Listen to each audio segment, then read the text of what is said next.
انا ارسلناک شاہدن، بے شک ہم نے آپ کو شاہد بنا کر بھیجا ہے،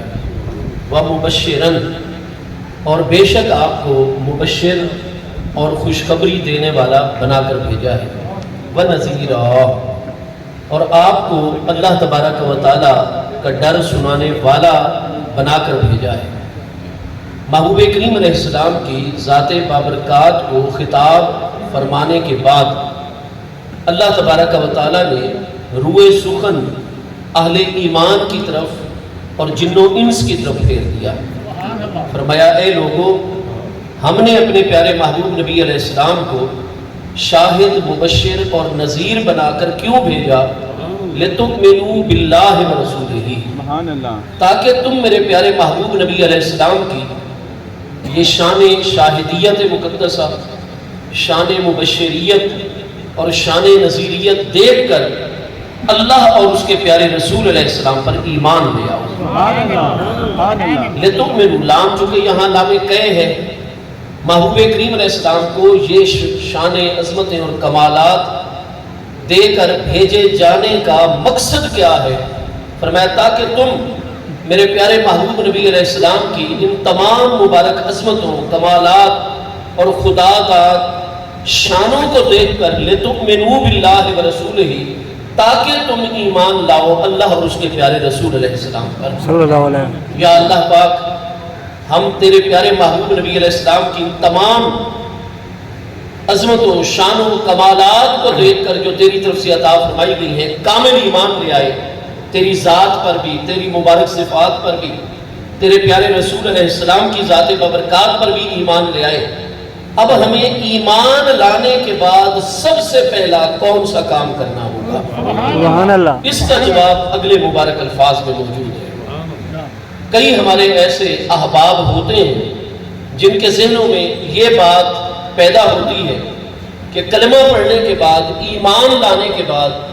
ہر مومن مرد اور مومنہ عورت پر سب سے پہلے نماز فرض ہو جاتی ہے۔ اس بات میں کوئی شک نہیں ہے کہ نماز سب سے بڑی جسمانی عبادت ہے، اہم العبادات، تمام کی تمام عبادات میں اہم ترین عبادت جو ہے وہ اللہ پاک کی بارگاہ ہمیں پنجگانہ حاضری لگوانا ہے، نماز وقت پہ ادا کرنا ہے۔ سبحان اللہ۔ اور اگر خدا نہ خواستہ نماز میں ہم پیچھے رہ جاتے ہیں تو احادیث صحیحہ کے اندر یہ مضمون موجود ہے کہ من تخلف عن الصلاۃ، جو بندہ بے شک جتنا ہی نیک، متقی، پرہیزگار بن جائے، بڑا ہی خوش اخلاق بن جائے، ہر خیر اور اچھائی اس کے اندر آ جائے، لیکن خدا نہ خواستہ ایک معاملے میں وہ سستی کا شکار ہو کہ نماز وہ ترک کر دیتا ہو، نماز کی پرواہ نہ کرتا ہو، تو ہمارے پیارے آقا کریم علیہ السلام کے ارشادات عالیہ میں یہ مضمون پوری صحت کے ساتھ موجود ہے کہ جو نماز سے پیچھے رہنے لگ جائے گا فقط تخلف عن الخیر کلہ، اس پر بڑی جلدی ایسے حالات آ جاتے ہیں کہ پھر وہ خوش اخلاقیاں بد اخلاقیوں میں بدل جاتی ہیں، خدمت انسانیت الٹا دل آزاریوں میں تبدیل ہو جاتی ہے، اور ہر اچھائی سے انسان پھر دور ہونے لگ جاتا ہے۔ تمام کی تمام چیزیں قبول بھی اس وقت ہوتی ہیں جب نماز پنجگانہ کی پابندی ہوتی ہے، اور ہر خیر کی طرف انسان راغب اور ثابت قدم رہتا ہے جب نماز پنجگانہ کی پابندی کرتا ہے۔ اور بندہ مومن اور کفر کے درمیان جو چیز آڑ اور رکاوٹ بن کے کھڑی ہوئی ہے وہ نماز ہے۔ امام بخاری اور امام مسلم علیہ رحمت کی شرط پر یہ حدیث صحیح ہے۔ محبوب کریم علیہ السلام کی ذات بابرکات نے ارشاد فرمایا بین العبد والکفر فرق الصلاۃ، بندہ مومن کے درمیان اور کفر کے درمیان فرق تو نماز ہے۔ قرآن پاک نے فرمایا اقیموا الصلاۃ ولا تکونوا من المشرکین، نماز کو ہمیشہ اپنی پوری کی پوری زندگی میں قائم رکھو اور مشرکین میں سے نہ ہو جاؤ۔ الغرض مسلم شریف میں یہ حدیث صحیح ہے، محبوب کریم علیہ السلام نے فرمایا من ترک صلاۃ متعمدا فقد کفر، جس نے ایک وقت کی جان بوجھ کر محض سستی کی وجہ سے، غفلت کی وجہ سے ایک وقت کی نماز قضا کر دی، چھوڑ دی، وہ کوئی اہل ایمان کے راستے پر نہیں چلا، فقد کفر، وہ کافروں کے راستے پر چل نکلا۔ امام الائمہ سیدنا امام شافعی محمد بن ادریس جو 54 سال کی عمر مبارک میں 204 ہجری میں وصال فرما رہے ہیں، امام المحدثین والفقہا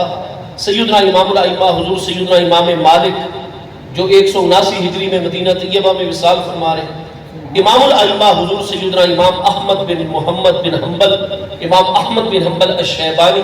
جو 241 ہجری میں وصال فرما رہے ہیں، ان تینوں ائمہ متبوعین مجتہد مطلق ہستیوں کا فتویٰ یہ ہے کہ کتاب و سنت کی جو منشا اور دلائل ہم پر واضح ہوئے ہیں، جس کے بارے میں ریاست اسلامی پر واضح ہو جائے کہ یہ مسلمان ہو کر کلمہ پڑھنے کے باوجود نماز کا پابند نہیں ہے اور سستی کر دیتا ہے، تو اس کا حکم یہ ہے کہ ریاست اسلامی پر فرض ہو جاتا ہے کہ ایسے بندے کو قتل کر دیا جائے۔ اللہ اکبر۔ اللہ پاک کی بارگاہ کی حاضری نہیں لگاتا، اس کی زمین پر رہتا ہے، زندگی اس نے دی ہے، سانس اس نے دی ہے، دنیا میں سے کوئی ایک چھوٹی سی نیکی کر دے، احسان کر دے تو ساری زندگی اس کے احسان مند رہتے ہیں، اس کے احسانوں کا تذکرہ کرتے ہیں، ہمیشہ اس کے ساتھ اچھائی کرتے ہیں، اس کی تعریف و توصیف، اور جب 5 وقت اللہ کی حمد بیان کرنے اس کی بارگاہ میں سجدہ ریز ہونے کا ٹائم آتا ہے تو پھر اسے باقی مصروفیات۔ تو ان تینوں ائمہ کی تحقیق یہ ہے کہ ایسا بندہ ریاست پر فرض ہے کہ اس کو قتل کر دیں گے۔ اللہ اکبر۔ ہمارے امام سیدنا امام اعظم ابو حنیفہ نعمان ابن ثابت التابعی جو 150 ہجری میں وصال فرما رہے ہیں، آپ فرماتے ہیں شریعت طاہرہ کے اس حوالے سے تارک صلاۃ کے لیے اور نماز چھوڑنے والے کے لیے جو دلائل مجھے پہنچے ہیں، ان کی روشنی میں میرا محقق مذہب یہ ہے کہ ایسے بندے کو قتل نہیں کیا جائے گا، بلکہ ریاست اسلامی پر فرض ہوگا کہ اس کو پکڑ کر جیل کے اندر بند کر دیں، ادھر اس کی تربیت بھی کریں ساتھ ساتھ، اور جتنے اس کے بنیادی حقوق ہیں وہ سارے کے سارے سلب کر دیں۔ بس 24 گھنٹوں میں اتنا سا پانی اس کو جیل میں دے دیں اور اتنا سا کھانا پرووائڈ کر دیں کہ جس سے اس کی نبض ہستی تپش آمادہ رہے اور یہ زندہ رہے، سانس لیتا رہے اور تھوڑا بہت چلتا پھرتا رہے، نماز کی اس میں قیام رکوع سجدے کی طاقت، اور زبردستی ادھر جیل میں اس پر بندہ متعین کر کے اس کو نماز پڑھائیں۔ اگر وہ کچھ عرصے کے بعد نظر آئے کہ پکا نمازی بن گیا ہے اور آئندہ کے لیے یقین دہانی کروا رہا ہے کہ میں نماز ترک نہیں کروں گا، تو پھر غور و فکر کر کے اس کو چھوڑ دیا جائے اور پھر اس پر نگاہ رکھی جائے، اور اگر یہ نظر آئے کہ جناب یہ تو نماز کی پابندی نہیں کرے گا، تو پھر مرتے دم تک امام اعظم فرماتے ہیں اس کے تمام بنیادی حقوق سلب کر لیے جائیں اور اس کو جیل کے اندر مرتے دم تک اس کو قید اور بند رکھا جائے، فقط ہو بے صاحب۔ یہ امام اعظم ابو حنیفہ رضی اللہ عنہ کا مذہب ہے۔ اللہ پاک ہم سب کو اللہ تعالیٰ کی بارگاہ کی حاضری کی پابندی سے توفیق عطا فرماتا رہے۔ یاد رکھیے، اب جب امام اعظم ابو حنیفہ رضی اللہ عنہ جیسی ہستی تارک نماز کے لیے اس کے بنیادی حقوق ریاست کی جانب سے فراہم کرنے کے قائل نہیں ہے، باقی 3 ائمہ وہ فرماتے ہیں اس کو زندہ رہنے کا حق نہ دیا جائے، ریاست اسلامی اس کو جو ہے وہ اگلے جہان پہنچا دے، رب کریم کی بارگاہ میں پہنچا دے، ادھر یہ خرابی اور خلل کا باعث ہو رہا ہے۔ تو یہیں سے پتہ چل گیا کہ دین اسلام کے اندر اور شریعت طاہرہ کے اندر پنجگانہ فرض نماز کی اہمیت کیا ہے۔ لیکن یاد رکھیے، نماز اتنی اہمیت کے باوجود بھی اگر کوئی ایک غیر مسلم انسان جس پر کوئی مسلمان توجہ کر رہے تھے، اللہ پاک اس کے لیے ہدایت کے راستے کھول رہا تھا، کچھ عرصہ اس کو اسلام کی تعلیمات سے روشناس کروایا گیا، اسلام کے محاسن، اسلام کی خوبیاں اس انسان کے دل میں گھر کر گئی، اور وہ بلا جبر و اکراہ کے، کیونکہ اسلام میں کسی کو بھی جبر کے ذریعے سے ہم مومن نہیں بنا سکتے۔ قرآن پاک 3 پارے سورہ البقرہ میں ہے، لا اکراہ فی الدین قد تبین الرشد من الغی فمن یکفر بالطاغوت ویؤمن باللہ فقد استمسک بالعروۃ الوثقی لا انفصام لها واللہ سمیع علیم۔ تو ہم جبراً کسی غیر مسلم کو مسلمان نہیں کر سکتے، ہاں بلا جبر اکراہ ہو غیرے، خود اپنی مرضی سے۔ ایک شخص نے کہا جی مجھے کلمہ پڑھاؤ، لیکن کب کہا؟ جب اس نے کہا 9 بجے صبح۔ اب 9 بجے صبح جب ہم نے اس کو فوراً کلمہ شہادت پڑھا دیا، کیونکہ ہمارے دین متین کی مقدس تعلیم ہے کہ جب بھی کوئی نان مسلم اور غیر مسلم ہمیں یہ کہے گا کہ مجھے کلمہ شہادت پڑھاؤ، میں اسلام قبول کرنا چاہتا ہوں، تو ہم 1 سیکنڈ کی بھی تاخیر نہیں کریں گے، کیونکہ ہماری شریعت طاہرہ میں یہ واضح اصول موجود ہے، رضا بالکفر کفر، کسی کے کفر کے اوپر ایک لمحے کے لیے راضی ہونے والا وہ خود کافر ہو جاتا ہے، کفر پر رضا بھی کفر ہے۔ اس لیے کسی کے کفر پر خوش نہیں ہونا چاہیے۔ آج کل فرقہ واریت کا دور ہے، ہم کہتے ہیں کہ فلاں فرقے کے مولوی صاحب سے دیکھو کتنی بڑی غلطی ہوگی، کفر لازم، اور اس پر بغلے بجا رہے ہوتے ہیں اور ممبروں اسٹیجوں پر بیٹھ کر اس طریقے سے کسی کے کفر پر راضی ہونا یہ خود کفر ہے۔ افسوس کرنا چاہیے، غم منانا چاہیے کہ اگر ایک بندہ پہلے گمراہی کی حد تک تھا، اللہ اس کو ہدایت دیتا، ہم کوشش کرتے، اس پر بڑے پیار محبت کے ساتھ معاملات واضح کرتے، لیکن اب وہ گمراہیوں کی حد سے بھی نکل کر کلمات کفریہ کہنے لگ گئے اور کفر عملی طور پر، تو یہ رونے کا مقام ہے، دکھ کا مقام ہے۔ ایک اور انسان جہنم میں جا رہا ہے، اور سیرت محبوب اور سنت مصطفیٰ علیہ السلام تو یہ ہے کہ ہم اپنی جان سے گزر جائیں لیکن لوگوں کے ایمان کے معاملے میں فکر کریں۔ سبحان اللہ۔ قرآن پاک 15ویں پارے سورہ کہف کے پہلے رکوع میں اللہ پاک کے ارشاد گرامی ہے، میرے پیارے محبوب نبی علیہ السلام آپ میری مخلوق پر اتنے شفیق ہیں، اتنے مہربان ہیں، ان کے ایمان لانے کے بارے میں اتنے حریص ہیں اور اتنی شدید خواہش کرتے ہیں کہ ساری انسانیت اور جملہ جنات مشرف اسلام ہو جائیں، دین توحید اور دین حق پر آ جائیں، جہنم سے بچ جائیں۔ محبوب آپ تو اتنی ان کے ایمان لانے کی فکر فرماتے ہیں، اور جب یہ ایمان بھی لاتے ہیں اس پر اتنا افسوس فرماتے ہیں کہ اللہ کا باخر النفس کا علی آثارہم ان لم یؤمنوا بہذا الحدیث اسفا،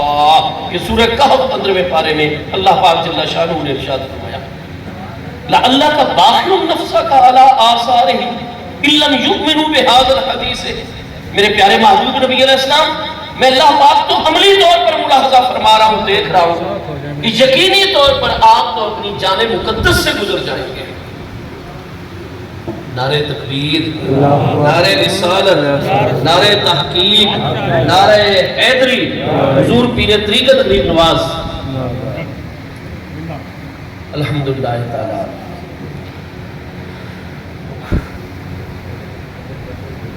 حضور پیر طریقت راہبر شریعت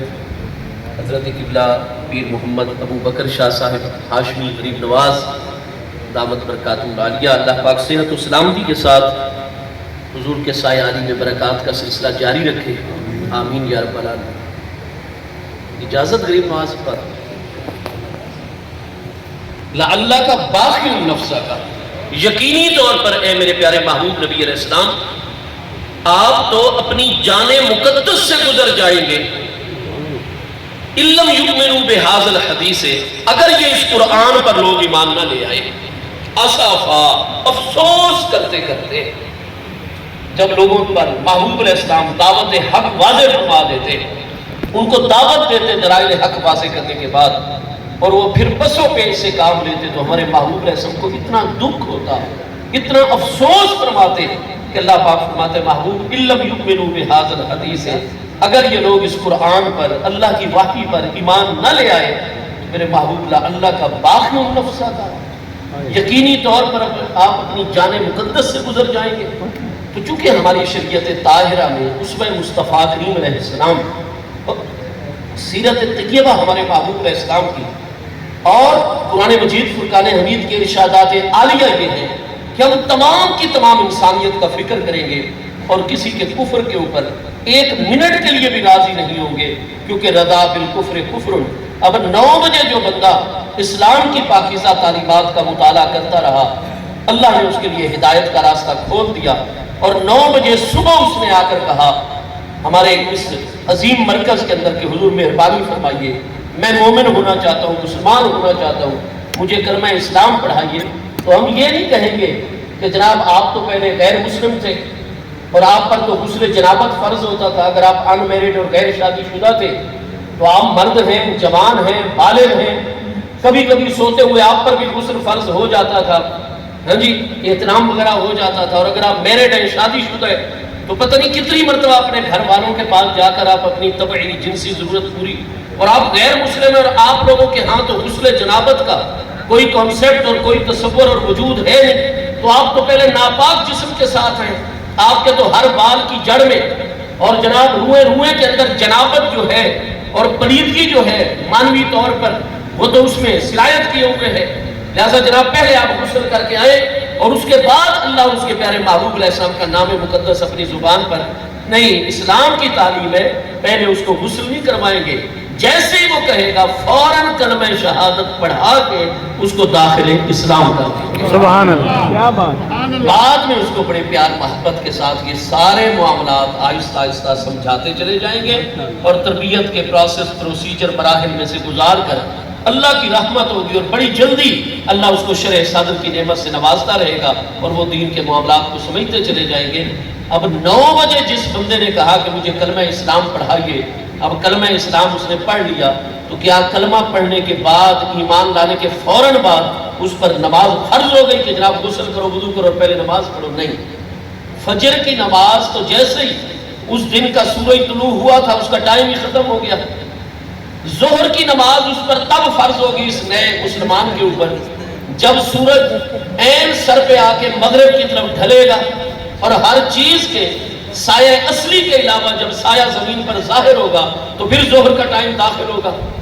قرآن مجید میں واضح طور پر اللہ پاک کے ارشاد گرامی موجود ہے، ان الصلاۃ کانت علی المؤمنین کتابا موقوتا، بے شک نماز مومنین پر وقت مقرر میں فرض ہے۔ تو نماز کی فرضیت کے 2 ہی شرعی سبب ہیں۔ نماز اس لیے ہمارے اوپر فرض ہے کہ اللہ پاک کا حکم ہے اقیم الصلاۃ، یہ سبب حقیقی، اور جو نماز کی فرضیت کا سبب ظاہری ہے وہ ہے دخول وقت، نہ اس وقت فجر کا ٹائم ہے نہ اس وقت ظہر کا ٹائم ہے، تو نماز فوراً اس پر کیسے فرض ہو گئی؟ وہ ہوگی جب ظہر کا ٹائم داخل ہوگا، پھر اس کے بعد نماز اس پر فرض ہوگی۔ اب سوال ہمارا یہ تھا کہ کلمہ پڑھنے کے بعد، ایمان لانے کے بعد ہم اہل ایمان پر سب سے پہلا فریضہ کون سا عائد ہوتا ہے؟ اسی سوال کا جواب اس 26ویں پارے سورہ الفتح کی آیت نمبر 9 میں ہے۔ فرمایا لِتُؤْمِنُوا بِاللَّهِ وَرَسُولِهِ وَتُعَزِّرُوهُ وَتُوَقِّرُوهُ، ایمان لانے کے بعد تم تمام اہل ایمان مرد و خواتین پر پہلا فریضہ ہے وَتُعَزِّرُوهُ، کلمہ پڑھتے ہی، ایمان لاتے ہی میرے پیارے محبوب نبی علیہ السلام کا ادب اور میرے پیارے محبوب نبی علیہ السلام کی تعظیم اس طرح شروع کر دو کہ ہر دیکھنے والے کو اس میں مبالغہ نظر آ رہا ہے۔ کیا بات، عزر یعزر تعزیرن کا معنی عربی زبان میں کیا ہے؟ تعزروہ جمع مذکر حاضر فعل مضارع مثبت معلوم ہے، پیچھے چونکہ لِتُؤْمِنُوا پر اس کا عطف ہے، لام کہ کی وجہ سے ناصبہ مقدر ہے جس کی وجہ سے نون اعرابی وجوباً گر گیا تھا۔ تو عزرو بھی تو عزرونا ہے، اصل میں فعل مضارع ہے۔ عزر یعزر تعزیر، تعزیر سے مشتق ہے۔ تعزیر کا معنی کیا ہوتا ہے؟ تو یاد رکھیے کہ عربی زبان کے اندر ایک لفظ ہے تعظیم، عظم یعظم تعظیما فہو معظم۔ تعظیم کا معنی کیا ہوتا ہے؟ کہ جو قابل تعظیم ہو اس کی آمد پر یا اس کے معاملے میں ایسے الفاظ ادا کرنا یا ایسا عمل ظاہر کرنا کہ آنے والی معظم ہستی کی عظمت اجاگر ہونے لگتا ہے۔ جو بھی ہماری نگاہ میں معظم ہستی ہو، قابل تعظیم، قابل احترام، قابل ادب ہستی ہو، جب ان کی جلوہ گری ہو، تشریف آوری ہو، تو ان کے متعلق ہم ایسا عمل ظاہر کریں اپنا، ایسے الفاظ ان کے لیے بولیں جو ان کی عظمت کو اجاگر کرنے والے ہوں، تو یہ تعظیم قولی اور تعظیم عملی ہوا کرتی ہے۔ تعظیم کا معنی ہوتا ہے قابل تعظیم اور قابل عظمت کی عظمت کو اپنے الفاظ اور عمل کے ذریعے سے مزید لوگوں کے سامنے اجاگر کر دینا۔ تو اللہ پاک نے جہاں اپنی نشانیوں، آیات کے ادب اور ان کی تعظیم کو اجاگر کرنے کا حکم دیا، وہاں لفظ تعظیم میں سے مشتق اور نکلے ہوئے کلمات نازل فرمائے۔ قرآن پاک 17ویں پارے سورہ حج کے اندر اللہ پاک کا ارشاد گرامی ہے مَن یعظم شعائر اللہ فإنها من تقوی القلوب، کہ جو ہمیشہ اللہ کے شاعر اور اللہ کی نشانیوں کی تعظیم بجا لاتے رہتے ہیں، ان کا یہ تعظیم کرنا دلوں کے تقوی کی وجہ سے ہے۔ فرمایا زمین کے اوپر جتنی مجلہ پاک کی آیات جلوہ گر ہیں، مجلہ کی علامات اور نشانیاں، شاعر اللہ اور آیات الہی موجود ہیں، ان کی تعظیم وہی کرتے ہیں جن کے دلوں کے اندر تقوی موجود ہوا کرتا ہے۔ یہ آپ دیکھ رہے ہیں من یعظم کا کلمہ موجود ہے، من یعظم شعائر اللہ۔ لیکن آپ جب آیات الہی کے ادب کا معاملہ آئے گا، لفظ تعظیم قرآن پاک میں آئے گا، اور جہاں محبوب کی عظمت کو اجاگر کرنے کا معاملہ، آپ کے ادب و احترام کا معاملہ آئے گا، وہاں لفظ تعظیم نہیں ہوگا، وہاں لفظ تعزیر ہوگا۔ یہاں 26ویں پارے سورہ الفتح کی آیت نمبر 9 میں وَتُعَزِّرُوهُ، اور ادھر آپ 9ویں پارے سورہ آراف آیت 115 کے اندر بھی ملاحظہ فرمائیں گے، اللہ پاک فرماتے ہیں اس دنیا میں، عالم قبر و برزخ میں 50,000 کے دن کے برابر ایک دن، 50,000 سال کے برابر ایک دن عالم معاشر میں، اور ابد الآباد تک عالم آخرت میں ہر مرحلے میں کامیاب کون ہے؟ فرمایا فَالَّذِينَ آمَنُوا بِهِ وَعَزَّرُوهُ وَنَصَرُوهُ وَاتَّبَعُوا النُّورَ الَّذِي أُنزِلَ مَعَهُ اولئک هم المفلحون۔ فالذین آمنوا بہ، وہ لوگ جو میرے محبوب علیہ السلام پر ایمان لائے، وَعَزَّرُوهُ، اور ایمان لانے کے بعد پہلا کام یہ کیا کہ میرے پیارے محبوب نبی علیہ السلام کی از حد تعظیم کی۔ یہاں بھی عَزَّرُوهُ کا لفظ ہے، عَزَّرَ یُعَزِّرُ تعزیرا سے جمع مذکر غائب فعل ماضی مطلق مثبت معلوم کا صیغہ ہے۔ تو اب سوال یہ ہے کہ اللہ پاک باقی عظمت والی چیزوں کے لیے تعظیم کا حکم دیتا ہے، لیکن محبوب علیہ السلام کی بارگاہ کے ادب کے لیے تعزیر کا حکم ارشاد فرماتا ہے۔ تو مل فرق بین التعظیم والتعزیر فی اللغۃ العربیہ، عربی زبان کے اندر تعظیم اور تعزیر میں ڈیفرنس کیا ہے اور فرق کیا ہے؟ اس کے لیے آپ امام المفسرین حضرت امام ابو الحسن محمد بن عمر فخر الدین رازی جو 606 سنہ ہجری میں وصال فرما رہے ہیں، اب 1445 سنہ ہجری ہے، نتیجہ یہ کہ 839 سال امام المفسرین امام فخر الدین رازی علیہ رحمۃ اللہ وصال ہو چکے ہیں۔ سب سے بڑے اب تک کے قرآن کے مفسر امام فخر الدین رازی ہیں، جن کی تفسیر کبیر ہے۔ حضرت علامہ اقبال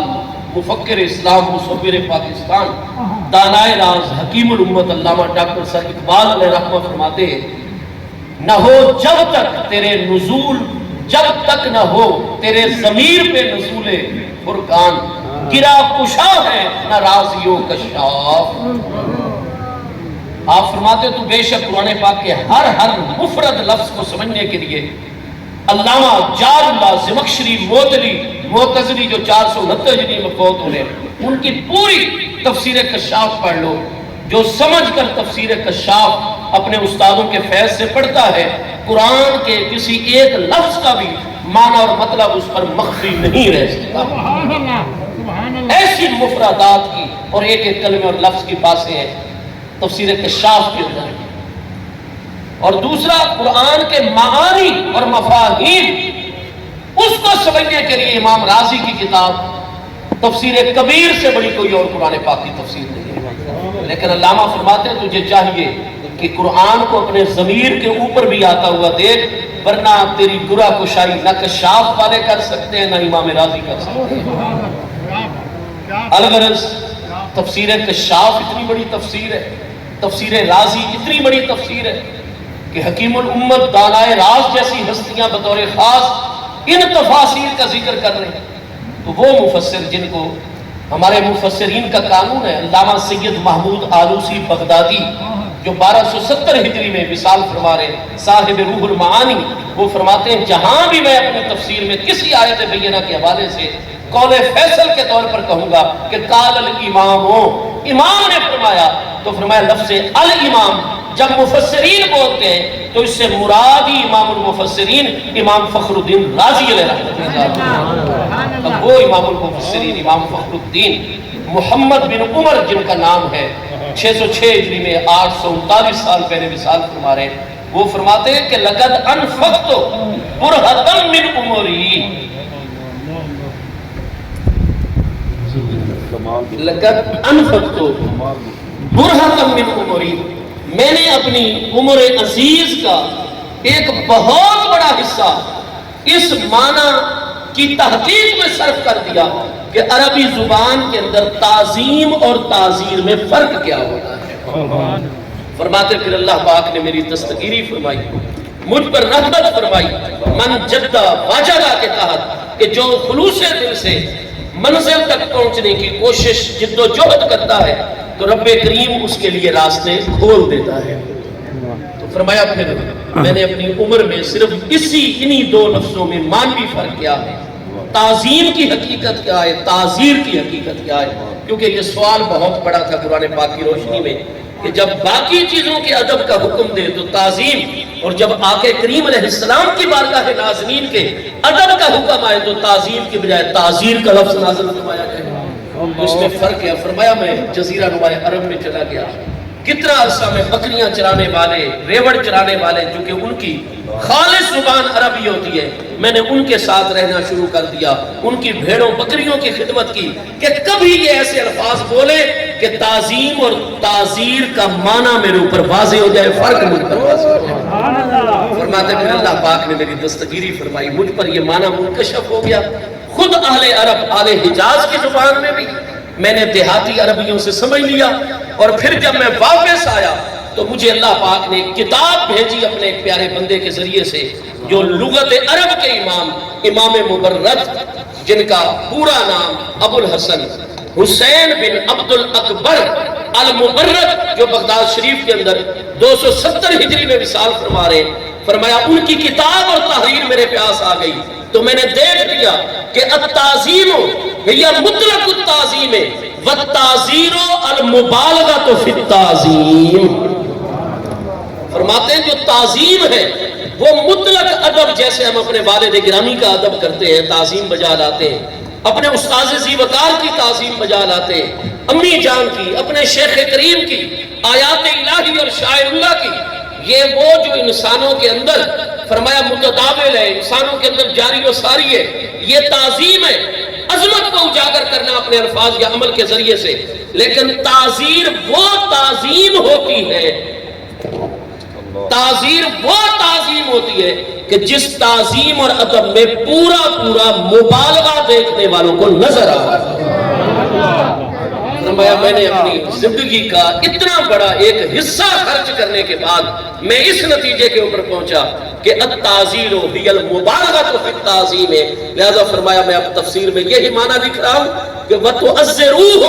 اے تُبَالِغُوهُ فی التعظیم. ایمان لانے کے بعد اور کلمہ پڑھنے کے بعد ہر مومن مرد، ہر مومن عورت پر سب سے پہلا فریضہ یہ ہے کہ وہ میرے محبوب کا اس طرح ادب اور تعظیم کرے کہ ہر دیکھنے والے کو اس میں مبالغہ نظر آئے. آج کل یا رسول اللہ صلی اللہ علیہ وسلم یا علی. آج کل بڑی بڑی یونیورسٹیوں میں ہمارے بڑے بڑے لیکچرار بھی ہیں، بڑے بڑے قابل احترام پروفیسرز بھی ہیں. بہت بڑا ہماری نئی نسل کی تربیت، تعلیم، فیضان میں ان کا عملی کردار ہے. بڑے بڑے کالجز کے اندر، ہمارے اداروں کے اندر، تعلیمی اداروں میں بڑی بڑی بظاہر علمی شخصیات ہمیں نظر آتی ہیں. وہ کہتے ہیں کہ یہ جو جمہور اہل اسلام ہے، اہل سنت و جماعت جنہیں کہا جاتا ہے، اولیاء اللہ کے مقدس نورانی مراکز کے ساتھ جو تعلق رکھنے والے لوگ ہیں، یہ جمہور اہل اسلام. یار یہ تو جب نبی پاک علیہ السلام کے ادب کا معاملہ آ جائے، محبوب کریم علیہ السلام کا نام نامی اس میں گرامی لیتے ہیں، یا محبوب علیہ السلام کے فضائل و مناقب بیان کرتے ہیں، یا آپ کے ادب و تعظیم کی بات کرتے ہیں، تو یار یہ تو حد سے ہی گزر جاتے ہیں، بڑے غلو کا مظاہرہ کرتے ہیں، بڑی جو ہے اس میں مبالغے سے کام لیتے ہیں.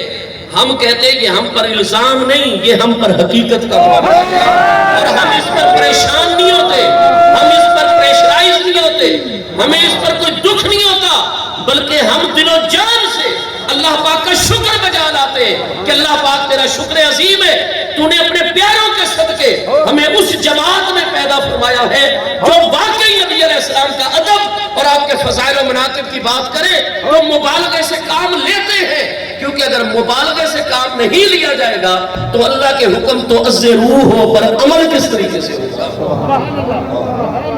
ہمیں تو محبوب علیہ السلام کی تعظیم اور توقیر کا ایسے حکم نہیں جیسے والد کا ادب اور تعظیم کرتے ہیں، جیسے محض شیخ کریم کی تعظیم اور توقیر کرتے ہیں. نہیں، وَتُعَزِّرُوهُ اے تُبَالِغُوهُ فِي التَّعْظِيمِ. میرے پیارے محبوب نبی علیہ السلام کا ادب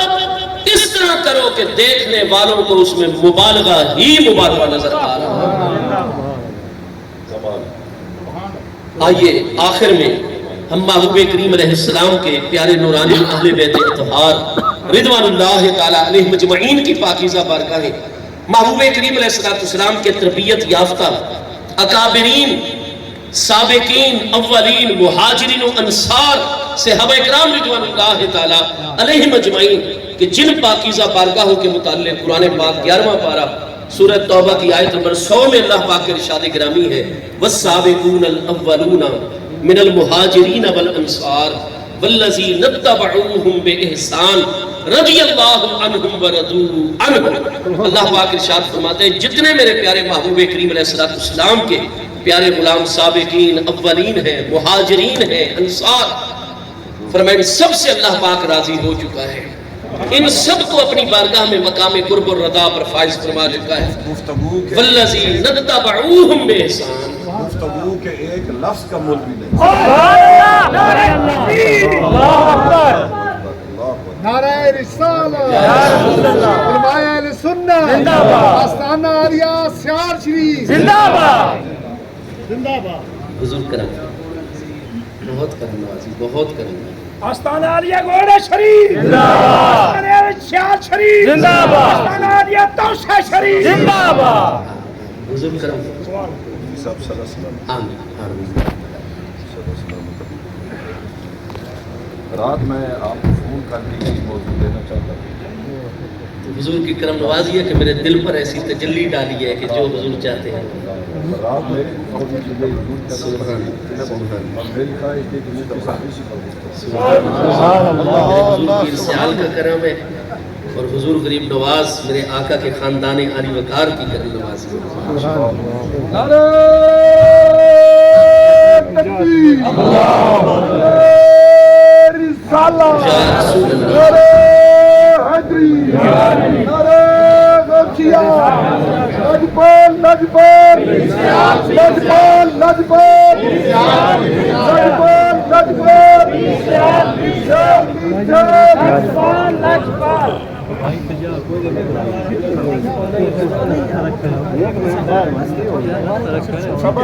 فرمایا والذین اتبعوہم بإحسان، اب قیامت تک آنے والے جتنے بھی لوگ یہ چاہتے ہیں کہ اللہ پاک ہمیشہ کے لیے ہم پر راضی ہو جائے اور ہم اللہ کریم کی بارگاہ میں مقام رضا پر فائز ہو جائے تو وہ خلوص دل کے ساتھ سابقین، اولین، مہاجرین و انصار کی اتباع اور پیروی اختیار کریں۔ سبحان اللہ۔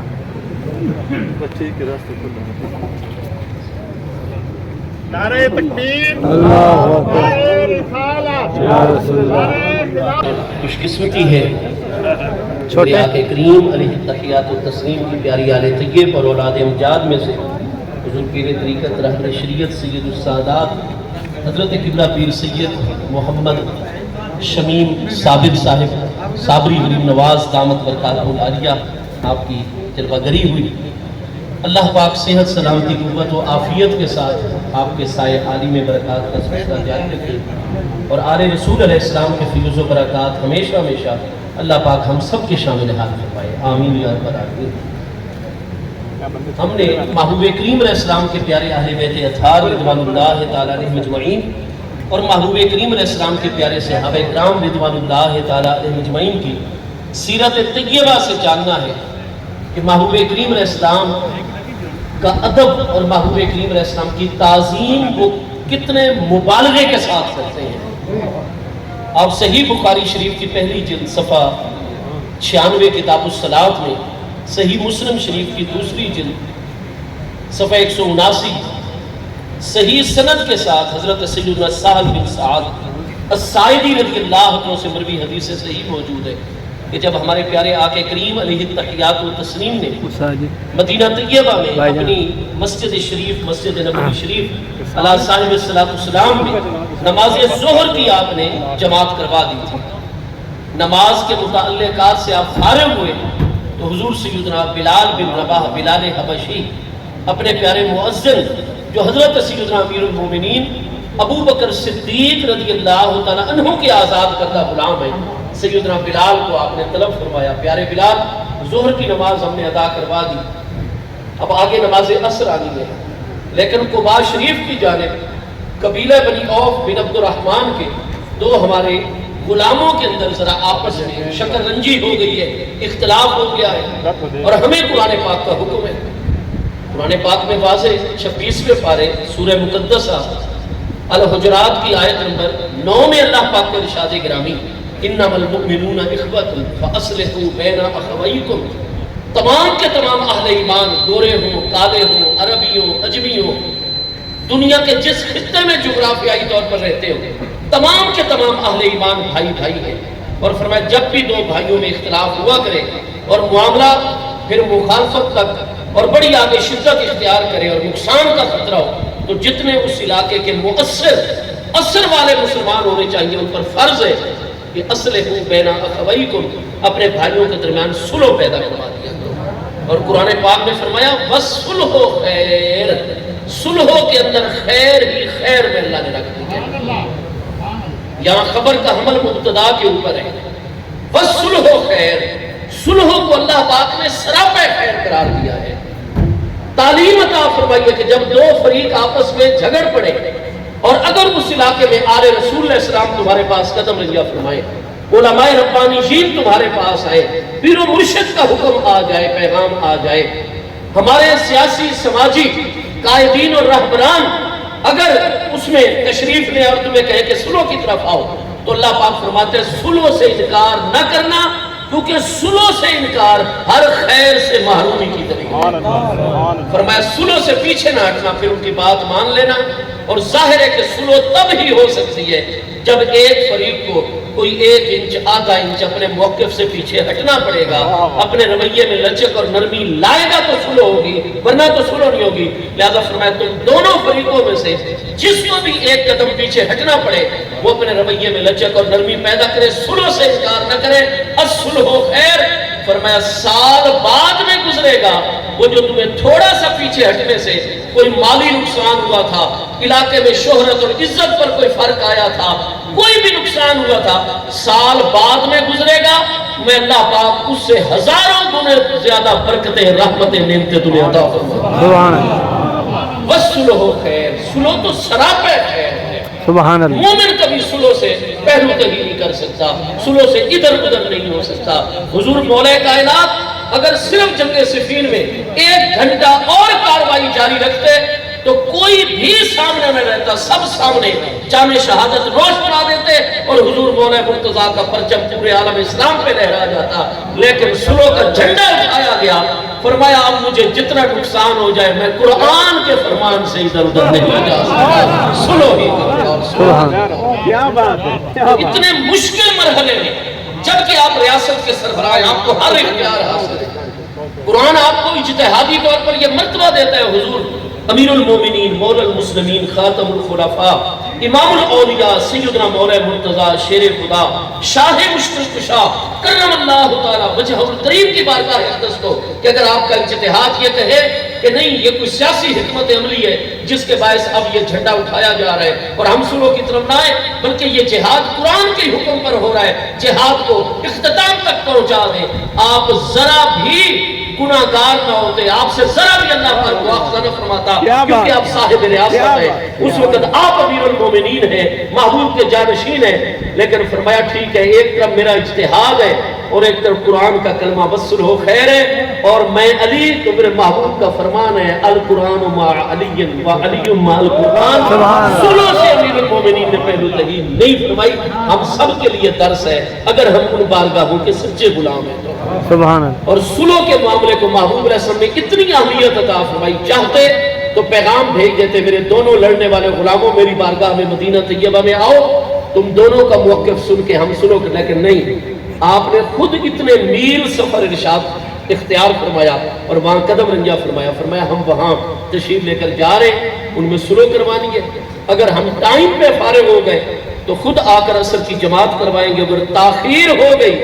تو پھر آپ وقت پر آذان عصر پڑھیں اور جس کو بہتر سمجھے مصلی امامت عطا فرما دیں۔ محبوب علیہ السلام اپنے چند پیارے غلاموں کے ساتھ جن میں حضور مولا کائنات کرم اللہ تعالی وجہ الکریم جیسی ہستیاں بھی ہیں، آپ قبیلہ بنی عوف بن عبد الرحمن کی طرف تشریف لے گئے اور پیچھے حانت صلاۃ العصر، نماز عصر کا وقت ہو گیا، محبوب کے مؤذن نے وقت پر آذان پڑھی، جب اہل مدینہ سب بسب جلوہ گر ہو گئے، آپ نے دیکھا کہ سایہ اصلی کے علاوہ دو مثل سایہ اور پھر آگے سایہ مسلسل تیزی سے جا رہا ہے، اور وہاں سایہ پہنچتا تھا تو محبوب علیہ السلام تو اقامت پڑھنے کا حکم ارشاد فرماتے تھے، اور اب تو سایہ بہت آگے جا رہا ہے، اور لگتا ہے کہ محبوب علیہ السلام یا راستے میں اثر ادا فرمائیں گے یا ادھر ہی، کیونکہ ابھی تو تشریف آوری نہیں ہو رہی، اور مجھے محبوب علیہ السلام کا حکم ہے، اللہ کا فریضہ وقت پر ادا کروانا ہے، لہٰذا کہیں اثر قضا نہ ہو جائے۔ آپ نے تمام حاضرین پر نگاہ ڈالی، آپ نے دیکھا کہ اس دن حضرت صدیق ساتھ نہیں گئے تھے، آپ ادھر ہی ہیں، تو حضرت بلال رضی اللہ عنہ سیدنا امیر المومنین ابو بکر صدیق رضی اللہ عنہ کی بارگاہ میں آ گئے۔ حضور اتحب ان اقیم و ان تصلی بالناس، حضور کیا آپ کو پسند ہے کہ میں اقامت پڑھ دوں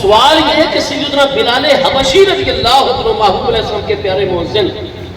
آپ سب حاضرین میں سے سیدنا صدیق اکبر رضی اللہ عنہ کے پاس ہی کیوں قدم رنجا فرماتے ہیں؟ اس کا جواب محبوب کریم علیہ السلام کے فرمان گرامی قدر میں، جی خوش آمدید،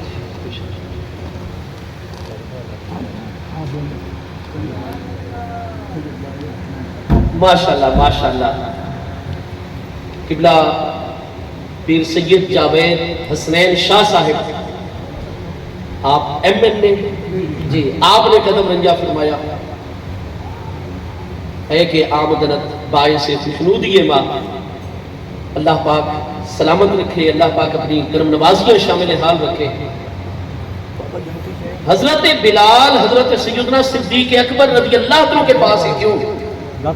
حاضر ہوئے؟ عرض کی حضور آپ جماعت کروا دیں، میں اقامت پڑھتا ہوں۔ اس کا جواب صحیح مسلم شریف کی دوسری جلد صفحہ 221 کتاب الفضائل کے اندر موجود ہے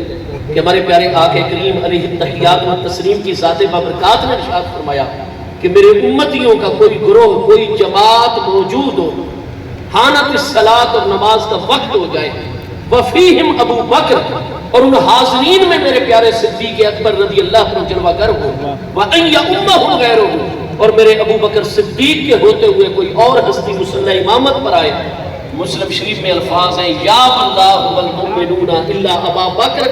ابو بکر صدیق کے ہوتے ہوئے نہ اللہ کو گوارا ہے اور نہ مومنین کا ایمان گوارا کرے گا کہ پیارے صدیق کے ہوتے ہوئے کوئی اور مصلی امامت کے اوپر آئے۔ حضرت بلال رضی اللہ عنہ سیدنا صدیق کے آزاد کردہ غلام ہے، مولا ابی بکر صدیق ہے، اور آپ مومن کامل، اور مصطفیٰ علیہ السلام کا فرمان ہے یا اللہ، اللہ پاک نے بھی صدیق کی موجودگی میں باقی ہر ایک کی امامت کا انکار فرما دیا ہے، والمومنون، اور جس کے سینے میں ایمان ہوتا ہے اگر ابو بکر موجود ہو تو وہ کہے گا میرا ایمان گوارا ہی نہیں کرتا کہ میں ابو بکر کے آگے ہو جاؤں، ابو بکر ہی آگے۔ سبحان اللہ۔ یا اللہ والمؤمنون الا ابا بکر رضی اللہ تعالیٰ عنہ مجمعین۔ چنانچہ حضرت بلال نے حضرت صدیق اکبر رضی اللہ عنہ کو گزارش کی، آپ نے فرمایا ٹھیک ہے، آپ محبوب کے امین ہیں اس معاملے میں، یہ ذمہ داری محبوب علیہ السلام نے پیارے بلال آپ کو عطا فرمائی ہے، اگر آپ کو پسند ہے تو ٹھیک ہے میں امامت کروا دیتا ہوں۔ چنانچہ انہوں نے اقامت پڑھی اور حضرت صدیق اکبر نے تکبیر تحریمہ کہلوا دی، اب قرات جاری ہو گئی، نماز جاری ہو گئی، پہلی رکعت کی رکوع آنے کے قریب تھا کہ حضرت صدیق اکبر کے پیچھے جو ہستیاں صف بصف عصر کی نماز میں، اور قرآن فرماتا ہے وَالصَّلَاةِ الْوُسْطَىٰ وَقُومُوا لِلَّهِ قَانِتِينَ، ساری نمازوں میں سب سے زیادہ عظمت والی نماز نماز عصر ہے، پانچوں نماز، وہ نماز جاری ہے، سب سے بڑا فریضہ۔ بس ابھی رکوع قریب ہی تھا کہ محبوب علیہ السلام کی بھی پیچھے سے تشریف آوری ہو گئی۔ اب جب ہمارے کریم آقا علیہ السلام کی جہاں بھی جلوہ گری ہو، امام المحدثین امام عبد الرزاق بن حمام الیمنی الصنعانی، جن کا وصال ہے 211 سنہ ہجری میں، آج سے 1234 سال پہلے 211 سنہ ہجری میں، آپ امام بخاری علیہ رحمت کے دادا استاد ہیں، امام احمد بن حنبل علیہ رحمت کے براہ راست استاد ہیں، 14 جلدوں میں آپ کی المصنف نے عبد الرزاق میرے پاس موجود ہے۔ حضرت سیدنا عبداللہ ابن عباس الہاشمی رضی اللہ عنہ میرے آقا کریم علیہ السلام کے پیارے چچا زاد بھائی کا فرمان ہے، اور حضرت ابن عباس کا فرمان کوئی عام مسلمان والا فرمان نہیں، آپ حبر الامت ہیں، ترجمان القرآن، آپ کا مشاہدہ اتنا قوی ہے۔ ہمارا دیکھنا ایک چیز کو ہماری طاقت جو ہے اور وسعت علمی کے مطابق ہوتا ہے، ہم اس کا تجزیہ کرتے ہیں اپنے علم اور دانش کے مطابق، اور وہ ہستی جن کے پاس قرآن کا اتنا علم ہو کہ حدیث صحیح میں حضرت ابن عباس فرماتے ہیں میرے مصطفیٰ علیہ السلام کے علم کا اندازہ لگا لیجئے، میرے استاذ حضرت عبداللہ ابن مسعود کے علم کا اندازہ، اور میرے استاذ باب و مدینہ العلم والحکمت حضور مولا مرتضیٰ کے علم کا اندازہ لگا لیجئے کہ میں 14.5 سال کی عمر میں تھا جب محبوب علیہ السلام کا وصال اقدس ہوا تھا، میں نے صرف 3.5 سال نبی علیہ السلام کی شاگردی کی ہے، اور میرے پاس قرآن کا اتنا علم ہے، لو دعا اکال بعیر لی لوجدتہ فی کتاب اللہ، اگر میرے اونٹ کی گھٹنا باندھنے والی رسی گم ہو جائے تو میں اپنے خدام کے ذریعے نہیں تلاش کرواتا، میں قرآن کا حافظ قاری اور عالم ہوں، لوجدتہ فی کتاب اللہ، قرآن مجھے بتا دیتا ہے کہ میرے اونٹ کی گمشدہ رسی کس مقام پر ہے۔ کیا بات، سبحان اللہ سبحان اللہ۔ قرآن پاک کے 20ویں پارے سورہ نمل آیت نمبر 75 میں اللہ پاک کے ارشاد گرامی ہے، ما من غائبۃ فی السماء والارض فی السماوات والارض الا فی کتاب مبین، ما من غائبۃ، من ما جو ہے کلمہ نفی ہے، من غائبۃ، غائبۃ پر تنوین برائے تنکیر ہے، نکرہ تحت النفی و عموم کا فائدہ دیتا ہے، ما من غائبۃ، فرمایا چاہے کوئی آسمانوں کا غیب ہے چاہے کوئی زمینوں کا غیب ہے، الا فی کتاب مبین، اس کتاب مبین قرآن کے اندر ہم نے بیان سبحان اللہ۔ تبیان لکل شیء ہے، تفصیل لکل شیء ہے۔ الغرض اگر حضرت ابن عباس کا علم اتنا ہے کہ وہ اونٹ کی گمشدہ رسی کو قرآن میں سے دیکھ لیتے ہیں تو یہ شان ہے خدمت گاروں کی، سرکار سبحان اللہ۔ اب ان حضرت ابن عباس کا مشاہدہ یہ مصنف عبدالرزاق دیگر بڑے بڑے اکابر ائمہ محدثین اور سیرت نگار ائمہ نے صحیح اسناد کے ساتھ اس حدیث کی تخریج فرمائی ہے کہ حضرت سیدنا ابن عباس فرماتے ہیں ما خرج رسول اللہ صلی اللہ علیہ وآلہ وصحبہ مبارک وسلم فی ضوء الشمس الا غلب ضوءہ ضوء الشمس، فرمایا ہمارے محبوب علیہ السلام اتنے حسین و جمیل ہیں اور آپ کے انوار اس کا جاری و ساری ہوتے ہیں کہ اگر عین دوپہر کے وقت جب آفتاب عالمدار سورج بالکل اپنی جولانی اور شباب کے اوپر ہوتا، کوئی مطلع میں بادل وغیرہ نہ ہوتے، کوئی ابر آلود نہیں ہے موسم اور مطلع، فرمایا صاف و شفاف دن کے دوپہر میں سورج جب بالکل مکمل اپنی آب و تاب کے ساتھ چمک رہا ہوتا اور محبوب علیہ السلام اگر در دولت سے باہر تشریف لاتے، غلبہ ضوءہ ضوء الشمس، محبوب علیہ السلام کے چہرے انور کا نور اور روشنی سورج کی روشنی پر غالب آتا، ماحول میں جتنی روشنی پہلے ہے اس میں مزید اضافہ ہو جاتا تھا۔ وما خرج رسول اللہ صلی اللہ علیہ وآلہ وسلم فی ضوء السراج الا غلبہ ضوءہ ضوء السراج، اگر رات کے وقت چراغ کی روشنی میں جلوہ گر ہوئے آپ کا نور اور روشنی غالب آ گئی۔ اور ہمارے پیارے آقا کریم علیہ السلام کے حوالے سے اس کے شواہد موجود ہیں، حدیث صحیحہ میں ما کان دیکھ کو رسول اللہ صلی اللہ علیہ وآلہ وصحبہ مبارک وسلم الا التبسم، محبوب کبھی بھی کہا لگا کر آواز کے ساتھ نہیں ہنسا کرتے تھے۔ اللہ کریم کی بارگاہ میں آپ ہر وقت مقام شہود پر ہیں، مقام مشاہدہ پر ہیں، کبھی بھی اللہ پاک کی بارگاہ سے آپ غیب نہیں ہوتے، مشاہدہ حق کبھی محبوب کریم علیہ السلام سے ادھر ادھر نہیں ہوتا۔ خلقت کو یہ دل بول ہے ہر دم فرید دیکھو، جدھر دیکھتا ہوں ادھر تو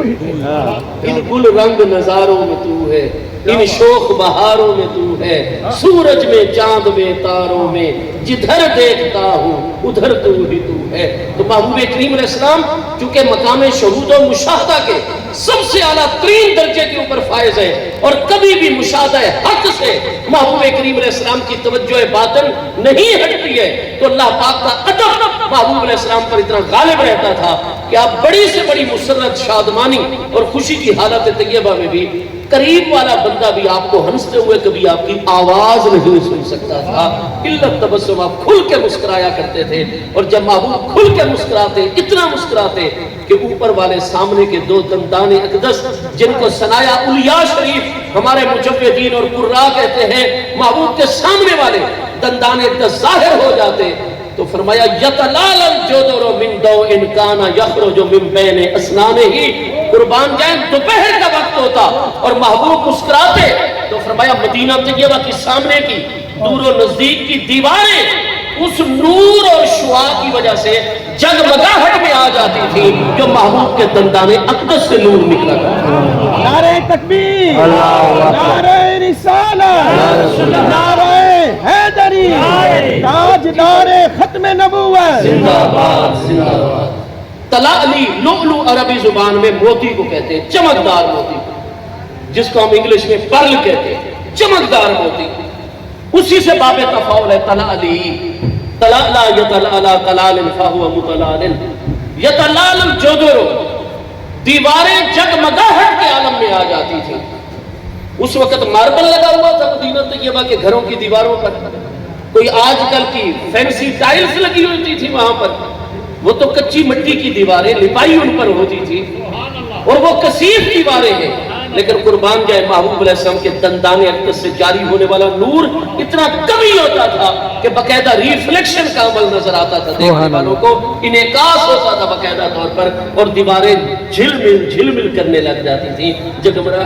اب دوپہر کو محبوب علیہ السلام کھل کے مسکرائے ہیں، دندان اقدس سے نور کی شعائیں جاری ہوئی ہے جنہوں نے دور و نزدیک کی کثیف دیواروں کو روشن اور منور فرما دیا ہے. تو یہ اس وقت تک نہیں ہو سکتا جب تک محبوب علیہ السلام کے چہرہ انور اور دندان اقدس کا نور سورج کی روشنی پر غالب نہ ہو. لہذا اس میں حضرات صحابہ کرام کو کوئی شک نہیں. امام عبدالرزاق کی دوسری صحیح سند سے حدیث تخریج کرتے ہیں کہ ایک دن دوپہر کا وقت تھا اور میں اپنی ہمشیرہ محترمہ حضور ام المومنین سیدہ حفصہ بنت عمر رضی اللہ عنہا سے ملنے کے لیے چلا گیا. مجھے دوپہر کو فراغت حاصل ہو گئی. میں نے کہا میں اپنی ہمشیرہ محترمہ کی خبر لے کر آؤں، ان کا حق ہے مجھ پر، میری پیاری بہن ہے. فرمایا میں جب حضور ام المومنین سیدہ حفصہ بنت عمر رضی اللہ عنہا کے در دولت پر پہنچا، میں نے جا کر سلام عرض کیا، دروازہ میرے لیے کھل گیا. لیکن حضور ام المومنین نے فرمایا یا میرے بھائی جان، یا اخی، آہستہ پرسکون، ان النبی صلی اللہ علیہ وآلہ وسلم ینام فی الغرفۃ. میرے بھائی عبداللہ بن عمر ذرا خاموش رہنا، آہستہ قدم اٹھانا. میرے کریم قیلولہ فرما رہے ہیں، کمرے کے اندر آپ وہاں استراحت ہے، اگر آپ بولیں گے تو میرے پیارے محبوب علیہ السلام کے آرام میں خلل نہ آ جائے. آپ فرماتے کہ میں نے کہا بہن جی ام المومنین میں کوئی آواز نہیں اونچی کرتا، لیکن اب جب محبوب آپ کے در دولت پر محو استراحت ہے تو میں بڑی غیر محسوس طریقے سے ذرا اندر جھانک کے کریم آقا کا دیدار کر دوں. جی آپ دیدار فرما لیں. فرمایا میں پاؤں پہ پاؤں رکھتے ہوئے بڑے دبے پاؤں ایسے میں نے جھانک کے دیکھا تو چارپائی کے اوپر بستر انور پر میرے محبوب علیہ السلام آرام فرما رہے ہیں. گہری نیند میں رأیت رسول اللہ صلی اللہ علیہ وآلہ وسلم کأنہ نور، میں نے محبوب علیہ السلام کو دیکھا کہ سر انور زلف بلیر سے لے کر پاؤں مقدس کے نورانی تلووں تک میں ابن عمر دیکھ رہا تھا کہ میرے محبوب نور ہی نور اور سراپہ نور. ہمارے آقا سراج منیر ہے، نور عطا کرنے والا، عالمین کو نور عطا کرنے والا سورج ہے. قرآن نے سراج منیر سورہ احزاب میں قرار دیا. محبوب وہ سورج ہے جو ظاہر کو بھی منور فرماتے ہیں، باطن کو بھی. تو جیسے ہی محبوب علیہ السلام کی تشریف آوری ہوئی، تمام پیارے آخری صف والے صحابہ کرام پر واضح ہو گیا ہمارے کریم آقا کی جلوہ گری ہو گئی. اب دیکھیے مبارکہ فی التعظیم. پیارے صحابہ کرام سوچ سکتے ہیں کہ یہ نماز ہے، پنجگانہ نماز کی حاضری ہے، اللہ کی بارگاہ کی حاضری ہے، اور نماز سے بڑی کوئی عبادت نہیں. اور محبوب پر بھی نماز اثر فرض ہے. آپ کی جلوہ گری ہو گئی ہے تو آپ جہاں پیچھے مناسب جگہ ملے گی ہمارے کریم آقا بھی نماز ادا فرما دیں گے. لیکن نہیں، پیارے صحابہ کرام وہ تعظیم میں مبالغہ، ادب میں مبالغہ، عین حالت نماز میں جیسے ہی محبوب کی جلوہ گری سے ظاہر و باطن روشن ہو گیا، ماحول سپہر کے وقت جتنا اس وقت روشن تھا اور روشنی زیادہ ہو گئی، محبوب کی خوشبو مقدس کی جلوہ گری ہو گئی۔ جیسے ہی واضح ہوا کریم آقا کی آمد ہوئی، فوراً پچھلی صف والے صحابہ کرام سمٹ گئے، محبوب کے لیے راستہ بنایا، وجعلوا التصفیق، اور اپنے دائیں ہاتھ کی ہتھیلی بائیں ہاتھ کی پشت پر زور زور سے مارنا سب نے اجتماعی طور پر شروع کر دی، تاکہ آوازیں پیدا ہوں اور اگلے نمازیوں کی بھی توجہ ہو جائے کہ کریم آقا کی آمد ہو۔ اب یہ نماز کے عالم میں مجبوری یہ تھی، بول نہیں سکتے تھے، آواز کے ذریعے سے اگلوں کو، کیونکہ حالت نماز میں تھے۔ جعلوا التصفیق، دائیں ہاتھ کی ہتھیلی بائیں ہاتھ کی پشت پر زور زور سے مارنی شروع کر دی تاکہ آوازیں پیدا ہوں۔ این نماز کے عالم میں مسجد میں آوازیں اونچی کرنا جائز ہوتا ہے؟ آپ نماز میں کھڑے ہوئے، اپنی توجہ بھی آپ ہٹائے کھڑے ہیں، محبوب علیہ السلام کے لیے سمٹ گئے، اور اب تصفیق کیوں کر رہے ہیں؟ ہاتھوں پر ہاتھ زور زور سے کیوں مار رہے ہیں؟ آوازیں کیوں پیدا کر رہے ہیں؟ تاکہ اگلے نمازیوں کی توجہ بھی نماز میں سے نکلے اور ادب محبوب وہ بھی سمٹ جائے اور محبوب کے لیے آگے راستہ بنتا چلا جائے۔ مجھے یہ بتائیے، مسجد میں اللہ کے گھر میں آوازیں اونچی کرنا یہ جائز ہے؟ یہ جائز نہیں ہے، حرام ہے، ممنوع ہے۔ کیا نمازی نماز پڑھ رہا ہو اس کے خشوع و خضوع میں خلل ڈالنا، ڈسٹربنس پیدا کرنا اور یہ چاہنا کہ یہ نماز میں سے توجہ باہر نکالے، یہ جائز ہوتا ہے نمازی کی؟ جبکہ وہ فرض نماز ہو باجماعت، نہ نمازی کی توجہ باہر نکالنا جائز، نہ مسجد میں آوازیں اونچی کرنا جائز، نہ نمازیوں کی نماز میں خلل۔ پیارے صحابہ کرام فرماتے ہیں آگے پیچھے یہ کام بالکل حرام ہے، ممنوع ہے، پروہیبٹ ہے، ناجائز ہے۔ لیکن اگر ناجائز کام کرنے سے بھی ایک وقت تقاضا آ جائے کہ اسی سے ادب محبوب قائم ہوتا ہو، ہم جائز ناجائز کے پاس نہیں جائیں گے، وہ کام کریں گے جس سے محبوب کا ادب ہوتا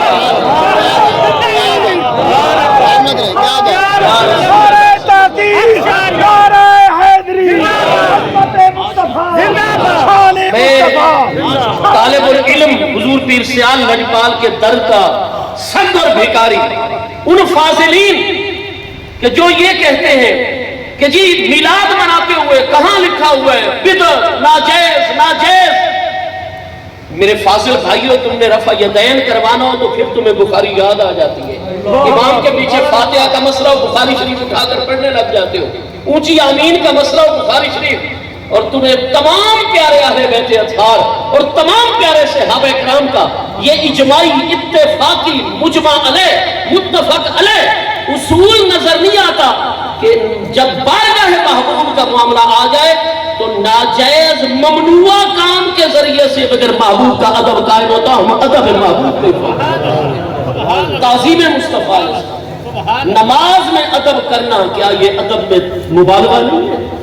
غلو نماز سے توجہ ہٹتی ہے، ہٹ جائے ادب محبوب۔ تصفیق ہوتی گئی، محبوب علیہ السلام کے لیے رستہ بنتا چلا گیا، صحابہ کرام سمٹتے چلے گئے، محبوب آگے سے آگے۔ بخاری مسلم کی اس حدیث میں جب آخری بات میرے آقا درمیان میں پہنچے تو پیارے صحابہ کرام کے دلوں میں آیا کہ پہلے تو محبوب امامت کرواتے ہیں، محبوب کا منصب تو منصب رسالت ہے، الرسالۃ ہی الرابطۃ بین المرسل والمرسل الیہم، خالق اور مخلوق کے درمیان باطنی رابطہ فیض کا نام رسالت ہے۔ محبوب کا منصب رسالت آپ اللہ سے لیتے ہیں، نمازیوں میں پیچھے فیض تقسیم کرتے ہیں، آپ جیسے آگے دیکھتے ہیں اسی طرح نماز میں پیچھے بھی دیکھ رہے ہوتے ہیں، لیکن حضرت صدیق کا منصب تو رسالت نہیں، آپ تو محبوب کے پیارے غلام ہیں۔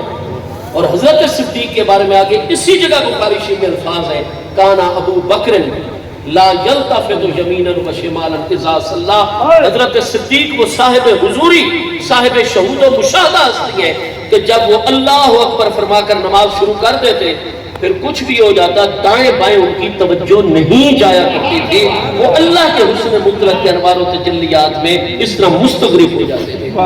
صحابہ کرام کے دلوں میں القاء ہوا، آج صدیق مصلی امامت پر ہیں، ان کو اب کیسے مصلی سے ہٹائیں کہ حضور محبوب کی آمد ہو گئی، اب آپ پچھلی صف میں آئیے اور محبوب کے لیے مصلی، کسی کی پشت محبوب کی طرف نہیں ہونی چاہیے، محبوب کی پشت سے بس یہ خیال آتے ہی اب بخاری مسلم میں سیدنا سہل بن سعد الساعدی فرماتے ہیں فَأَكْثَرُ التَّصْفِيقَ، پہلے تو عمومی تصفیق کر رہے تھے، اس خیال کے آنے کے بعد آخری نمازی سے پہلے نمازی تک اتنی کثرت سے تصفیق کی، اتنے ہاتھوں پر ہاتھ مارے، اتنی آوازیں ہاتھ ٹکرانے کی بلند کی کہ حضرت صدیق جیسی صاحب حضوری اور مستغرق ہستی کی توجہ بھی نماز سے باہر صرف خود ادب نہیں کرنا، باقی مسلمانوں سے ادب کروانا بھی ہے، یہ ہے اہل بیت اطہار رضوان اللہ تعالیٰ علیہ اجمعین کا مبارک مذہب۔ ورنہ وہ تو اپنی اپنی جگہ ادب کیے کھڑے تھے، سمٹے کھڑے تھے، محبوب کے لیے راستہ بنا رہے تھے، تصفیق اگلوں کی توجہ کر رہے تھے، لیکن جب کوئی ایسی ہستی آ جائے، آج تو کہتے ہیں نا جی خیال آنے لگ جائے تو نماز فاسد ہو جاتی ہے، یہ ہمیں عجیب توحید جو ہے وہ سکھائی جاتی ہے۔ حضرت صدیق جیسی صاحب حضوری ہستیوں آج کل ہوتا ہے چونکہ ہمارے مولوی صاحب نے بات کر دی ہے لہذا محبوب کی بے ادبی ہوتی ہے، ہو جائے ہم تو مولوی صاحب کی دیوار پر اینٹ رکھیں گے، وہ تمہارے کروڑوں مولوی صدیق اکبر کے نعرین شریف میں سبحان اللہ سبحان اللہ سبحان اللہ۔ حیثیت کیا ہے؟ علامہ اقبال فرماتے ہیں آن کلیم اول طور سینا، حضرت صدیق امام الواصلین ہے، جانشین مصطفیٰ کریم علیہ السلام ہے۔ محبوب نے ایک ہی ہستی کے بارے میں یہ فرمان جاری فرمایا ہوا ہے، پیارے صدیق آپ تلوار کو میان میں ڈالیے اور عہد میں ادھر ہمارے دائیں جانب ہمارے پاس رہیے، لا تفجانا یا ابا بکر بے فقدانے کا، ابو بکر میرے سارے اللہ کے راستے میں شہید ہو جائے، میں سب کا فراق اور جدائی برداشت کر لوں گا، صدیق تیری جدائی مجھ سے برداشت نہیں ہوگی، لا تفجانا یا ابا بکر بے فراقے کا۔ یہ غزوہ احد میں فرمایا محبوب علیہ السلام نے، بس آپ میرے ساتھ رہیے، ساری دنیا چلی جائے میرا ابو بکر میرے ساتھ رہے، میں اللہ کا رسول علیہ السلام بالکل جلوہ گر ہو اور میرا مشن آگے بڑھتا رہے۔ سبحان اللہ سبحان اللہ۔ یہی وجہ ہے کہ مرتدین کے خلاف جب سن 11 ہجری میں حضرت صدیق اپنے گھوڑے پر سوار ہونے لگے، شاہرن سیفہ تلوار میان سے نکالی، حضور مولا مرتضیٰ 11 نوکرواں میں سے ایک ہیں، آپ آگے بڑھے، فرمایا یا خلیفۃ رسول اللہ ماذا تفعلون، حضور یہ تلوار کو کیوں شاہر کیا اور میان سے نکالا؟ آپ نے فرمایا میرے پیارے علی دیکھ رہے ہو یہ 1 میل کے فاصلے پر پہاڑی سے نظر آ رہا ہے مرتدین کا لشکر سب بند ہو گیا، کیا میں صرف حکم جاری کروں؟ سب سے پہلا شہید میں ابو بکر ہوں۔ عرض کی حضور یہ تلوار ذرا مجھے دیجئے میں آپ کے میان میں ڈالوں، اور یہ گھوڑے سے بھی نیچے آئیے، گھوڑے کی مہار بھی پکڑ لی، ہاں جی، اور حضرت صدیق سے فرمایا انما اقول لک ما قال لک یا خلیفۃ رسول اللہ یوم احد، میں آج علی بن ابی طالب آپ ابو بکر خلیفہ مصطفیٰ سے وہی بات کروں گا جو میں نے آقا کو میدان احد میں آپ کو کرتے ہوئے لا تفجانا یا ابا بکر بے فراق کا، ہم سب کی جدائی برداشت کر سکتے ہیں لیکن اس مرحلے پر ابو بکر ہمارا ساتھ چھوڑ جائیں، جس مرحلے میں ہم داخل ہو چکے ہیں اگر اس مرحلے میں کامیابی ہوگی تو پیارے صدیق آپ کے وجود سے ہوگی، ہم جو لڑنے کے لیے موجود ہیں، مجھے علی کے ہوتے ہوئے ابو بکر آگے نہیں بڑھے گا، پہاڑی پر کھڑے ہو کر آقام جائے۔ سبحان اللہ سبحان اللہ اللہ اکبر یا رسول اللہ یا رحماء بینہم رحماء بینہم، کیا بات سلامت رہے۔ الغرض آپ تو کہتے ہیں نا یہ ہمارے حضرت نے چونکہ بات کر دی ہے لہذا ادھر توجیہیں کرو تعویلیں کرو، ادب محبوب کا معاملہ تو خیر ہے میرے دوستو، یہ آپ میں سے تو کوئی نہیں لیکن یہ اس طرح کے لوگ کر سکتے ہیں، پر حضرات صحابہ کرام اہل بیت اطہار کا معاملہ آئے نا جی، ایک طرف نماز کے اندر مقام استغراق اور مشاہدہ میں کوئی عام ہستی نہیں، حضرت صدیق جیسی ہستیوں، اور ادھر ادب محبوب کا تقاضا آ جائے تو پیارے اہل بیت اطہار صحابہ کرام فرماتے ہیں ادب محبوب ہر چیز پر غالب ہے، ہم یہاں نماز کو بھی عذر نہیں مانتے، مقام شہود کو بھی عذر نہیں مانتے، جس ہستی کی برکت سے اللہ کی بارگاہ میں تمہیں شہود ملا اس بارگاہ سے بے نیاز نہ ہو، ادھر سے آؤ واپس، پہلے اس بارگاہ کا ادب کرو پھر آگے جاؤ۔ حضرت صدیق جیسی ہستی کی اتنا اکثر تصفیق کا، اتنی کثرت سے تصفیق کی نماز میں کہ حضرت صدیق کی توجہ بھی پیچھے، جب توجہ ہوئی تو محبوب کے انوار بس جیسے ہی واضح ہوا کہ میرے کریم آقا کی آمد، ناکاسا ابو بکر علا آکے بیہ لیسل الصفا، حالت نماز اور امامت میں رکوع کے قریب آپ پیچھے بیٹھ چلنے لگ پڑے تاکہ میں پچھلی صف میں آؤں اور آقا کے لیے مصلی امامت کروں۔ حضرت صدیق پر اپنی نماز بھی ہے، اتنی عظیم مقتدی ہستیوں کی نماز کی ذمہ داری بھی ہے، لیکن وہ فرماتے ہیں امامت بھی ہونا اتنی عظیم ہستیوں کی، ادب محبوب پر سب کچھ قربان۔ محبوب کے لیے بھی راستہ بن رہا تھا۔ حضرت صدیق بیعت کرتے ہوئے پہلی صف کے پہلے کنارے پر آئے اور ادھر سے محبوب بھی پہلی صف کے قریب۔ جب محبوب نے دیکھا کہ میرے ادب میں ابو بکر امامت چھوڑ کر پیچھے آ رہے، اشارہ الیہ بیدہ، محبوب نے اشارہ بھی فرمایا، وقال اور زبان اقدس سے بھی حکم جاری فرمایا، انسبت یا ابا بکر، ابو بکر آپ ہمارے حکم پر امامت کروا رہے، انسبت آپ آگے جائیے، مصلی امامت پر ثابت رہیے، امامت جاری رکھیے، میں تمام انبیاء کا امام آج آپ کے پیچھے مقتدی بن کر سبحان اللہ، اشارہ الیہ بیدہ۔ حضرت سال فرماتے اپنے ہاتھ مبارک سے اشارہ بھی فرمایا۔ حضرت سہل نماز میں نہیں تھے جو اس حدیث کے راوی ہیں، وہ بھی تو نماز میں تھے، حضرت سہل بن سعد الساعدی اس حدیث کے راوی، سبحان اللہ، سبحان اللہ، لیکن وہ کہتے ہیں اشارہ، محبوب نے اشارہ۔ پتہ چلا جب محبوب کی آمد ہو گئی نا، سب بھول گئے ہوش نمازاں دے، اٹھے پے ہیں یار دے نازاں۔ سبحان اللہ، سبحان اللہ۔ پھر سارا معاملہ محبوب علیہ السلام کی بارگاہ کی طرف راجع ہوتا ہے، لوٹ جاتا ہے نماز میں، لیکن محبوب کی زیارت اشارہ الیہ بیدہ، محبوب علیہ السلام نے اشارہ بھی فرمایا اور زبان اقدس سے بھی فرمایا، انسبتیا۔ اب یہ کلام موقد ہو گیا، دوہری تاکید والا، بائی دا ورڈز، الفاظ کے ذریعے سے بھی حکم ہو گیا نسبت، بائی دا باڈی لینگویج، اشارہ مبارک بھی ہاتھ مقدس کا ہو گیا، ڈبل کلام ہو گیا، موقد اور پکا کلام ہو گیا، اپنی جگہ ثابت رہیے۔ حضرت صدیق نے جب یہ سنا کہ میرے آقا فرما رہے ہیں کہ میں امامت جاری رکھوں، وہ آگے نہیں گئے بلکہ بلا اختیار ان کے عربوں کے طریقے پر ایسے تعظیماً ہاتھ کھڑے ہوئے، جیسے خانہ کعبہ شریف کے سامنے جاتے تھے ایسے ہاتھ اٹھ جاتے تھے، صفا مروہ پر جاتے تھے ایسے تعظیماً ہاتھ اٹھ جاتے تھے، ایسے ہاتھ اٹھ گئے ان کے عربوں کے طریقے تعظیم پر، اور زبان سے حمد اللہ ما انعم اللہ علیہ، اللہ کی نعمت پر شکر، اللہ پاک تیرے لیے حمد ہے، تیرے محبوب پر اتنے کریم، میرے پیچھے مقتدی بننے کے لیے تیار، لیکن آگے نہیں ہوئے۔ جب محبوب نے ملاحظہ فرمایا کہ امام صاحب تو آگے جا ہی نہیں رہے، اور جب سے ہماری آمد ہوئی ہر نمازی نماز سے اس نے توجہ ہٹا لی، خود بھی سمٹے، ہمارا ادب کیا، راستہ بنایا، تصفیق کر کے اگلوں کو بھی متوجہ کیا، اور اب امام صاحب بھی اتنی دیر سے مصلی چھوڑ کر ہماری خاطر پیچھے ہیں، تقدمہ محبوب علیہ السلام آگے ہوئے، آپ نے نماز شروع فرمائی، تمام صحابہ کرام کو اپنی اقتداء میں لیا، آپ نے چاروں رکعتیں مکمل کروائیں، سلام پھیرتے ہی فرمایا، یا ابا بکر ما منعک ان تثبت اذ امرتک، جب میں اللہ کے پیارے رسول علیہ السلام نے آپ کو حکم دے دیا تھا، پھر کیا چیز رکاوٹ بنی ہے، آگے کیوں نہیں گئے، امامت کیوں نہیں جاری؟ قالا نہایت ادب سے عرض کی حضور سب کچھ قربان آقا کے قدموں پہ، ما کان لابن ابی قحافہ تھا ان یصلی بین یدی النبی علیہ السلام، ابو قحافہ کے بیٹے ابو بکر کی جرأت نہیں ہو سکتی کہ اللہ کے محبوب نبی علیہ السلام کے آگے کھڑے ہو کر نماز پڑھیں۔ حضور آپ کے آگے نماز پڑھوں گا تو میرا سینہ کعبے کی طرف ہوگا، پیٹھ مصطفیٰ علیہ السلام کی طرف، میں ابو بکر وہ فرض نماز ہی نہیں پڑھوں گا جس میں رخ اور سینے کعبے کی طرف اور پشت محبوب علیہ السلام کی طرف، اللہ اکبر، چونکہ ہمیں ایسا ادب کے جس میں مبالغہ، نماز اب ادھر ہو گئی اور ادب محبوب کو پہلی ترجیح حاصل ہو گئی، مبالغہ فی التعظیم، ماہ مبارک ربیع الاول شریف ان ساری چیزوں کی طرف ہمیں سب سے زیادہ متوجہ کرتا ہے، اس لیے آپ کے میلاد مبارک، جلوس میلاد،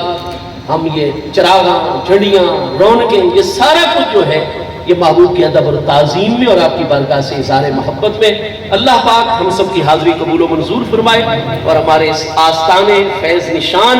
آستانہ عالیہ چشتیہ